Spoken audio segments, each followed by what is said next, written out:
Mukesh, it's a little bit intimidating to be in the same sentence with Thomas Jefferson, but I appreciate it. And I also have to say, as a one-time aspiring musician, I especially appreciate being able to take the stage here at the Kennedy Center. It's probably the closest I'll get to actually performing on it. Mr. Prime Minister, this has truly been a historic visit to Washington.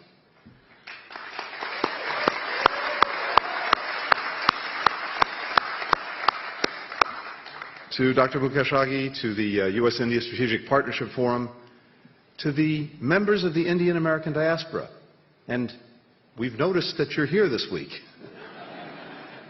to all the friends of the U.S.-India cooperation here with us, thank you.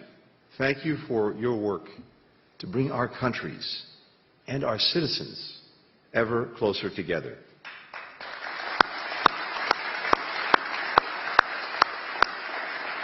You are, as Prime Minister Modi put it, the real engine powering our relationship.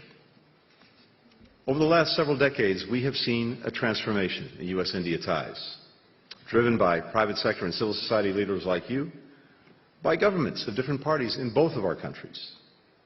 Today, guided by the vision of President Biden and Prime Minister Modi, the U.S.-India partnership is closer, it's broader, it is more dynamic than it has ever been.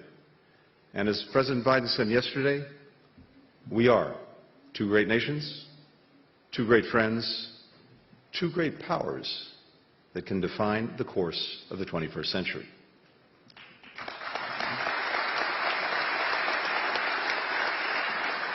The many deals, the agreements, the exchanges that are coming out of this state visit illustrate just how comprehensive our partnership has become.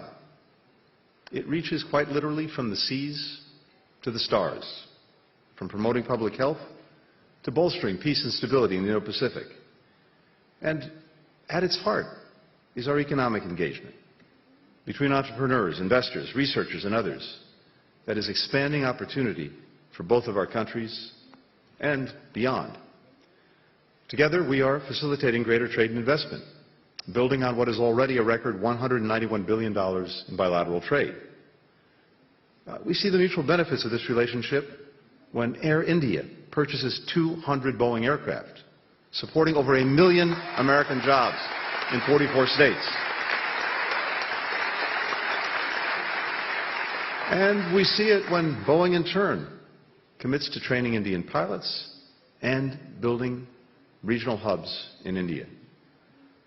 This partnership is also defined increasingly by efforts to advance technology and innovation, 5G, quantum, artificial intelligence, and to ensure that they are shaped by our values.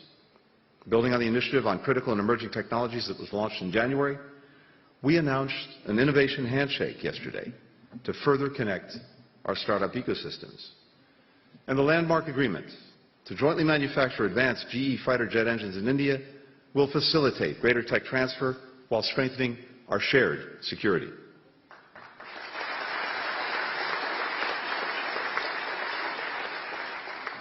We're also de-risking and diversifying our supply chains, from Micron investing $800 million to assemble semiconductors in Gujarat, to India joining the Mineral Security Partnership. And that partnership is helping to develop and ensure trusted sources for vital energy minerals. India's Epsilon Carbon is investing $650 million and creating more than 500 good-paying jobs to build electric vehicle batteries here in the United States, the largest ever Indian investment in the U.S. EV battery industry.